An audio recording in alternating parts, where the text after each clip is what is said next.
За энэ агуулгын хүрээнд цааш нь танилцуулъя. За юуны өмнө нь бол одоо өндөр улманд нийт одоо дэлхийн хуурай газрын биомын 4% бол 4% нь болохоор өндөр уулын биомонд хамрагддаг. За манай Монгол орны өндөр уул нь бол бусад дэлхийн өндөр уулсуудтай харьцуулахад харьцангуй одоо дундаж өндөр ууланд хамаарагддаг. За нийт дэлхийн гуурс дурмлын 4% буюу 10,000 гаруй зүйл нь болохоор одоо өндөр уулын биомд хамаарагддаг байх нь. За мөн өндөр уулын биомд болохоор 100 м-ээр дээшлэх тутам 15 зүйлээр за агаарын дундаж температур 1 градусаар буурахад 10 зүйлээр цүүрдэг ийм онцлогтой биом байдаг. За манай Монгол орн нь болохоор одоо Алтай саяны бүс нутагт хамаарагддаг өндөр уул маань. За Алтай саяны бүс нутгийн 62% нь болохоор Оросын алтад хамаарагддаг бол 5% нь Казахстаны Эрдэнэ талтай, за 4% нь болохоор Хятад талтай, 29% нь болохоор Монгол алтад хамаарагддаг. За Монгол алтад одоо нийт одоо ургамлын зүйлийн 1636 зүйл буюу хамгийн олон зүйл нь болохоор энэ Монгол алтын тойрогт одоо бүртгэгдсэн байдаг зүйлийн тоогоороо нэгдүгээрт ордог. Энэ нь болохоор одоо өөрийнх нь ландшафтын онцлогтой холбоотой байдаг. За уур амьсгалын дулаарлалын хувьд болохоор одоо хүмүүс бүгдээрээ ярьлаа. Нарийн яриад яг хуу ер нь бол одоо энэ өндөр уулын биом нь болохоор уур амьсгалын дулаарлалд бол хамгийн их өртөж байгаа эмзэг экосистем байж байгаа. За ер нь бол одоо урьдчилсан тооцоогоор бол 4-3 градусаар бол дулаарах юм төлөв хандлагатай байж байгаамаа. За дараагийн өндөр ууланд одоо нөлөөлж байгаа бас нэг чухал асуудал болохоор одоо энэ мөслөг буюу гадаргын ус болоод цэвдэг хөрсөнд орох одоо энэ усны асуудал бол ургамлан бүлгэмдэлд бол асар их нөлөөлдөг. За энэ дээр бол одоо бид нар ингээд харьцуулаад үзэх юм бол одоо 1971 оноос өнөөдрийг хүртэл бол мөслөгийн эзлэх талбай бол цэвдгийн эзлэх талбай бол ерөнхийдөө нэг 50 гаруй хувиар буурсан.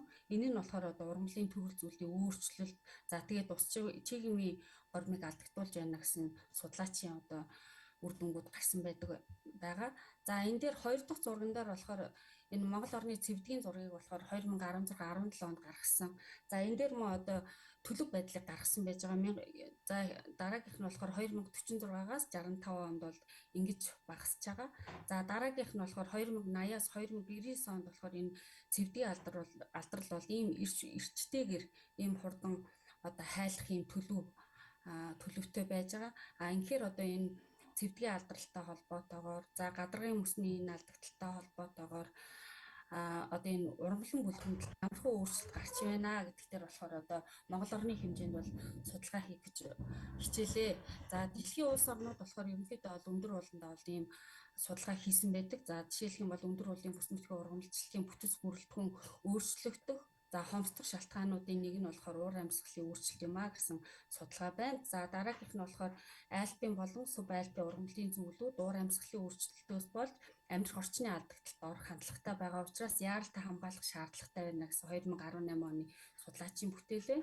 За дараачих нь болохоор дэлхийн бөмбөрцгийн өмнөд тагаст байгаа Австралийн өндөр уулын ургамлын бүлгэмдлийн зарим зүйлүүд өндөрлөг рүү шилжиж байгааг тогтоосон ба дэлхийн дулаарлын хөвөр үргэлжлүүл альпийн бүс нутгийн ургамлын зүйлүүд тохиромжтой амьдрах орчин байхгүй болно гэсэн ийм 22 оны судалгааны үр дүн гарсан байна. За ингээд Монгол Алтай уулсын системийн судалгааг болохоор одоо 1900 дээр үеэс бол хийсэн байдаг. За бид нар болохоор энэ судалгааг болохоор Бикети 2009 оны бүтээлтэй бол харьцуулсан байгаа. За энэ судалгааг болохоор ерөнхийдөө 2014 оноос 23 оны судалгааны үр дүнгээр хийж одоо үр дүн бол гаргасан байгаа. За тэгээд мэдээж бидний тавьсан зорилго бол ер нь бол уур амьсгалын өөрчлөлтөөс хамаарч Монгол Алтай уулсын өндрийн бүслүүрийн дагуу ургамлан бүлгэмдлийн шилжилт хөдөлгөөн байна уугүй юу гэдгийг илрүүлэх зорилго тавьсан. За мөн одоо гадаргын усны алдагдaltaй холбоотойгоор цас мөсний хил хязгаараар ургаж байгаа энэ хоёр зүйл дээр болохоор бас бид нар одоо ирээдүйн чиг хандлагын тархалтын загварчлалыг бол гаргасан. За ингээд бид нар болохоор ийм олон судалгаануудын үр дүнд бид нар нэг 15 судалгааны үр дүнг болохоор бас энэ юг анализ дүгнэлтээ судалгааны үр дүн гаргахтаа бол ашигласан байгаа. За мөн хоёр зүйл дээр болохоор бид нар цагуурын мэдээллийг World Climate мэдээллийн сангаас 19 био цагуурын хувьсгчийг 30 секундын нэгтрэлтэй сонгож авч судалгаанд болохоор бид нар бол Maxent программыг ашигласан байж байгаа. За энэ дээр болохоор зүйлийн боломж тархалтын загварчлалд ашигласан хүрээлэн буй орчны хүчин зүйлсээр нэг 19 хүчин зүйлийг ашигласан байна. За жилийн дундаж температураас ахуулаад өндөршил хүртэл гэдэг ийм 19 хүчин зүйлийг ашигласан байна. За Монгол Алтаа нь болохоор ургамлчлалынхаа хэв шинжээс хамаарат дөрвөн хэв шинжид бол хамаарагддаг, дөрвөн ангилдаг. За нэгдүгээрт нь болохоор баруун хойд Монгол Алтаа, энэ нь болохоор Ёлтын ойрын багтдаг. За дараагийнх нь болохоор хоёрдугаарт нь болохоор Өмнөд Тува буюу зүүн хойд Монгол Алтад бол Хархираа түргэн, Түргэний уус, Цагаан шувууд хамаарагддаг.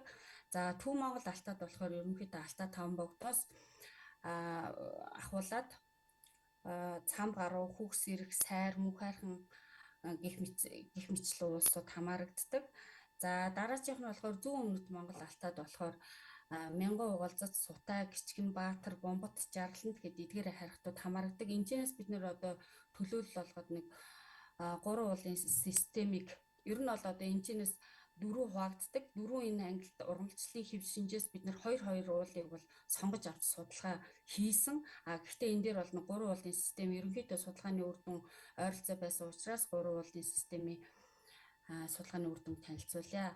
За нэгдүгээрт нь болохоор энэ дээр цамхаруу хайрхан харагдчихээн. За цамхаруу хайрхныг бол ер нь бол өндөр уулын хүслүүр нь болохоор нэгдүгээрт нь өндөршлийн хүслүүрийн дагуу ургамлчлалтын ялгаа харагддаг. За хоёрдугаарт нь болохоор ар өвөр хажуу нь болохоор эрсдэс ялгаатай байдаг. Энийг харгалзаа бид нар ар өвөр хажууг бас яг адилхан метрт хэмжиж үзсэн байж байгаа. За ингээд хэмжээд үзэхээр бид нар төсөө зүүг ингээд аваад үзэх юм бол энэ дээр нэгдүгээрт нь харагдчихээн төсөө зүүн нь ерөнхийдөө 1700-аас 1900 м тохиолдож байгаа ургамлын зүйлүүд бусад бүслүүр тархаж байгаа зүйлүүдээс хамгийн их ялгаатай гэдэг нь харагдаж байгаа. Харин 3000-аас 3100 м, за 2200-аас 2300 м, 2200-аас 2700 м тархаж байгаа зүйлүүд бол ерөнхийдөө нэг кластерт тэгээд төсөөтэй зүйлүүд байна гэж харагдаж байгаа. За таксономик ангиллын хувьд авч үзэх юм бол зүйлийн жигд байдал, за олон янз байдлын хувьд аваад үзэх юм бол 2200-аас 2300 м-т бол ихвчлэн одоо агрипирон кристатум хамгийн их хувьтай тархаж байсан бол за 2500-аас 2900 м-т бол 20%, по алтайка 20%, за 3000 м-т бол ихвчлэн полигоно виу парум 30% тархаж байсан байна. Ийм ялгаа гарсан. За ингээд бид нар ингээд харьцуулаад үзэх юм бол товч ялгааг бас яриад хэлчих цав хэмнэх үүднээс цамхаруу хайрхны 2009 онтой харьцуул Пикетхон бүтээлтэй харьцуулж байгаа. За өвөр хажууг аваад үзэх юм бол 3300-аас 3950 м-т ургамалгүй нүцгэн хад чулуу байна гэсэн бол бидний судалгаагаар 23 онд бол нэгтгэсэн байгаа. Судалгаагаар чулуус хүүцэг алга өвс бүлгэмдэл бүртгэгдсэн байна. Харин ар хажууд болохоор мөн адилхан 3340-өөс 4208 м-т бол Пикетийн судалгаагаар мөнх цас ургамалгүй нүцгэн асах нурагтай байна гэсэн бол бидний судалгаагаар бол 2 бүлгэмдэл ялгарсан байгаа. 3425 бол биелэг чулуусаг хүүцэг алга өвс бүлгэмдэл байсан бол 3480 м-т бол чулуус хүүцэг алга өвс бүлгэмдлүүд тархсан ийм ялгаатай байсан. За дараачих нь болохоор энэ Жарлант уулын авар өвөр хажууд мөн одоо бид нар 15 цэгт одоо метрээр нь одоо 1162-оос 3215 м хүртэл болохоор бас ингэж үдсэн судалгаа хийж үтсэн байгаа. Ингээд бол ерөнхийдөө бол өндөр уулын бүслүүр нь өндөршлийн дагуу нөгөө гетероген ялгаатай бүслүүр дагуу өндөршлийн дагуу ялгаатай байх байтал ерөнхийдөө болохоор нөгөө тэр ялгаатай байдлууд алдагдаж гетероген байдал чинь гомоген байдал руу шилжиж байгаа нь болохоор ерөнхийдөө одоо энэ судалгааны үр дүнгээс бол харагдаж байгаа. За энэ дээр бол Жарлантын ар хажуу байна. Мөн л адилхан одоо кадаструуд бол бүгдээрээ одоо ялгагдах байдал, ялгаатай байх байтал ерөөсөө одоо ялгаагүй ингэж гарсан байгаа.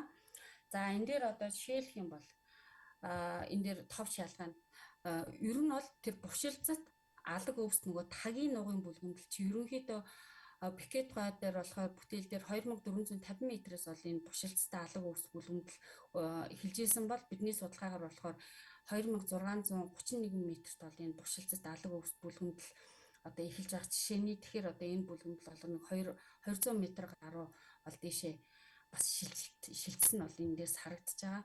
За дараагийнх нь болохоор энэ цагаан шууд байгаа. Энэ цагаан шууд дээр болохоор бас их сонирхолтой үр дүн гарсан.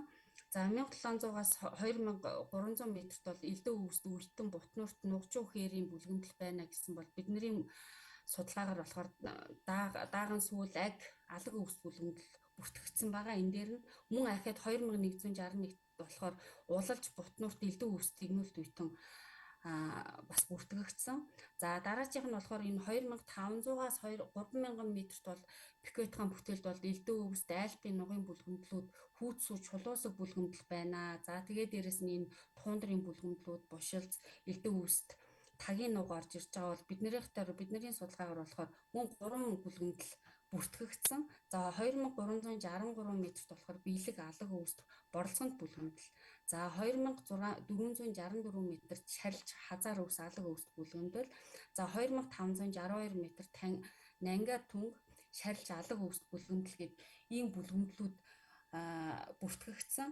За энэ бүлгэмдлүүдийн зүйлийн бүрэлдэхүүнийг авч үзэх юм бол ихэвчлэн одоо нөгөө талхагдлын индикатор зүйлүүд бол нэлээд дээшээ бүртгэгдэж байгаа. Энэ нь болохоор одоо бас талхагдал мөн одоо шилжилт хөдөлгөөн эрчимтэй явагдахаас гадна талхагдлын индикатор ургамлууд бүртгэгдсэн. Энэ болохоор бас нэлээд одоо өндөр ууланд хүртэл одоо энэ бэлчээрийн төлөв байдал ургамлын төлөв байдал буурч байгааг харуулж байгаа дүр зураг харагдаж байгаамаа. За мөн одоо бид нэр ёлтод хийсэн ёлтод хийхэд бол ерөнхийдөө бас 5 минут үлдсэн байх шүү. За ойлголоо. За ерөнхийдөө бол ингээд төлөв байдал ингээд нэлээд өөрчлөлттэй шилжилт хөдөлгөөн эрчимтэй явагдаж байгаа. За дараачих нь болохоор бид нэр энэ цагуурын одоо мэдэн дээр тулгуурлаж ирээдүйн төлөв байдлыг хандлагыг гаргасан. Энэхэд болохоор энэ 4 давхурт зожир өвс. За дараачих нь болохоор энэ дээр бид нар яг энэ өндөр уулын цас мөсний хилээр ургадаг энэ зүйлийг дараагийн зүйлийг бол авч үзсэн байгаа. Энэ дээр болохоор 2 навчид гिचгэн гэдэг ийм зүйлийг дэрэн туундрт ургадаг хагас сүүг хэлбэрийн ийм ургамал байгаа. За энэ дээр болохоор бид нар бас нөгөө зүйлийнхаа бидний өөрийн олсон цэгээс гадна боломжит энэ зүйлийн тархах хувилбарыг оруулад нийт зүйлүүдээр анализ хийж үзэхэд цаашид бол энэ зүйл нь болохоор одоо устж үгүй болох одоо ийм дүр зураг бол гарч байгаа. За тэгээд дүгнэлтийн хувьд авч үзэх юм бол цам гаруу, цагаан шууд, жаргалантай уулсын нуруунд болохоор өндрийн бүс бүслүүрийн дагуу ургамлан бүлгэмдлийн шилжилт хөдөлгөөнийг илрүүлэх хээрийн судалгааг явуулж харьцуулахад ургамлан бүлгэмдлийн шилжилт хөдөлгөөн ерөнхийдөө хурдтай явагдаж байна. Өндрийн градиентийн дагуу гетероген байдал алдагдаж гомогийн шинжтэй болж байгааг илрүүлв. За мөн ургамлчлалын бүтэц бүрэлдэхүүн өөрчлөгдсөн. Үүн дотроо бол одоо доройтлын индикатор зүйлүүд бол өндөр уурал давшиж ургаж байна гэсэн юм дүгнэлт гаргасан. За хоёрдугаарт нь болохоор Монгол Алтан нурууны уур амьсгалын өөрчлөлт мэдрэг 2 зүйл ургамлын чих хандлагын тархалтын загварыг босруулахад 4 зожирт давхурт зожир өвс 2 навчид гिचгэн зүйлүүдийн тархаж сумигдаж за ирээдүйд бол устдах аюул орж байна. Ийм учраас одоо зөв хамгаалтын менежмент чухал юм а гэсэн юм дүгнэлт гаргасан байна. За анхаарал тавьсанд баярлалаа. За доктор Гүндэгмад баярлалаа. Бас